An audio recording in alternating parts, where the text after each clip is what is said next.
Pernahkah kalian bertanya-tanya, kenapa sih jeruk dekopon itu harganya bisa selangit?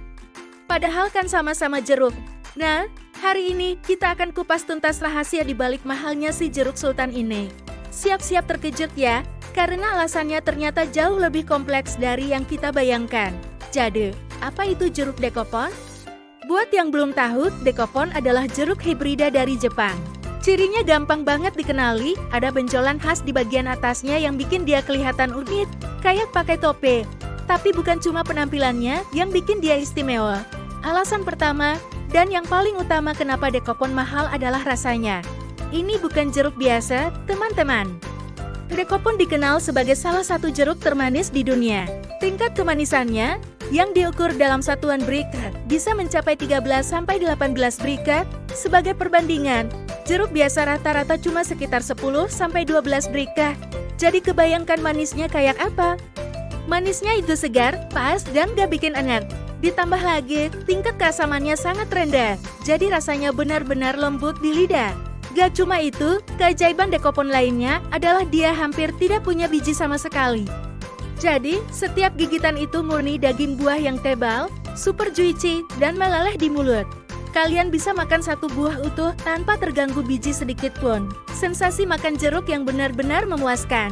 Kombinasi rasa manis superior dan tanpa biji inilah yang langsung menempatkan dekopon di kasta tertinggi dunia perjerukan. Alasan kedua adalah ukurannya yang jumbo. Coba bandingkan dekopon dengan jeruk lokal biasa, jauh banget kan bedanya? Satu buah dekopon beratnya bisa mencapai setengah kilogram, bahkan ada yang sampai 1,5 kilogram loh. Ukuran super besar ini tentu saja berarti kita dapat lebih banyak daging buah dalam satu kali beli. Tapi untuk menghasilkan buah sebesar ini, pohonnya butuh nutrisi dan perawatan yang luar biasa intensif.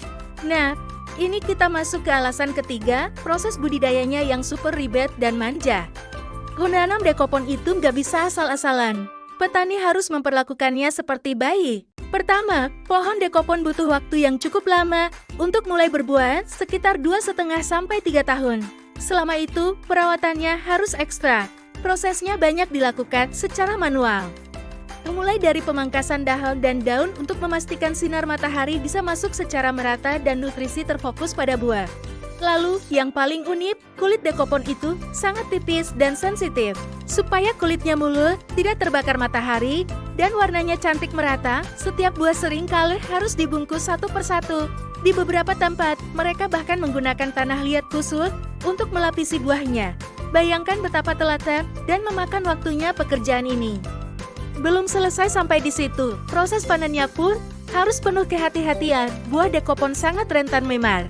Kalau jatuh atau terbentur sedikit saja, kualitasnya bisa langsung turun drastis. Jadi, para petani harus memetiknya satu persatu dengan tangan dengan sangat lembut, lalu meletakkannya di keranjang yang sudah dilapisi bahan empuk. Semua proses manual yang intensif ini tentu saja membutuhkan banyak tenaga kerja dan biaya yang tidak sedikit. Alasan keempat adalah musim panen yang terbatas. Dekopon tidak bisa dipanen sepanjang tahun. Musimnya sangat spesifik, biasanya hanya sekali dalam setahun pada waktu tertentu. Di Jepang, misalnya, musim puncaknya itu sekitar bulan Februari sampai April, karena waktu panennya singkat. Pasokan dekopon di pasaran jadi sangat terbatas. Nah, disinilah hukum ekonomi dasar berlaku, pasokan terbatas, sementara permintaan tinggi. Banyak orang yang penasaran dan ingin mencicipi kelezatan jeruk legendaris ini. Ketika permintaan melebihi pasokan, otomatis harganya akan meroket. Ini juga yang membuat dekopon terasa lebih eksklusif. Alasan kelima berkaitan dengan asal-usul dan citranya sebagai buah premium. Dekopon, atau yang di Jepang dikenal dengan nama Shiranui, pertama kali dikembangkan di prefektur Kumamoto. Jepang memang sudah terkenal di seluruh dunia dengan standar kualitas buahnya yang luar biasa tinggi. Buah di Jepang sering dianggap sebagai barang mewah, hadiah spesial, dan simbol status.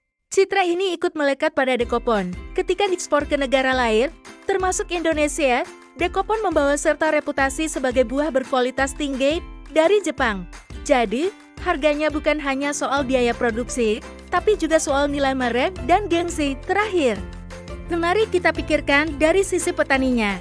Dengan semua kerumitan budidaya, perawatan intensif, risiko gagal panen, dan waktu tunggu yang lama, wajar jika petani menetapkan harga yang tinggi untuk hasil panen mereka.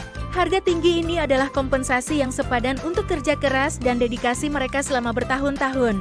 Harga mahal di tingkat petani tentu akan berimbas pada harga yang lebih mahal lagi saat sampai di tangan kita sebagai konsumen setelah melewati rantai distribusi. Jadi, kesimpulannya, harga mahal jeruk dekopon itu ada alasannya.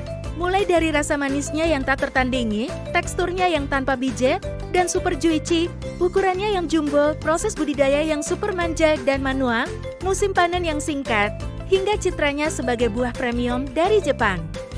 Setiap sen yang kita keluarkan untuk membeli dekopon itu sepadan dengan kualitas, rasa dan pengalaman luar biasa yang kita dapatkan.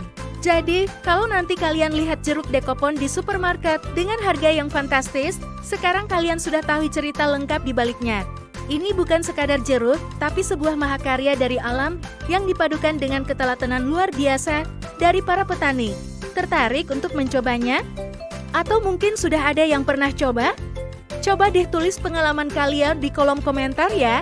Terima kasih sudah menonton video ini sampai habis. Jangan lupa like, komen, dan subscribe channel ini supaya kalian gak ketinggalan informasi menarik lainnya. Sampai jumpa di video selanjutnya.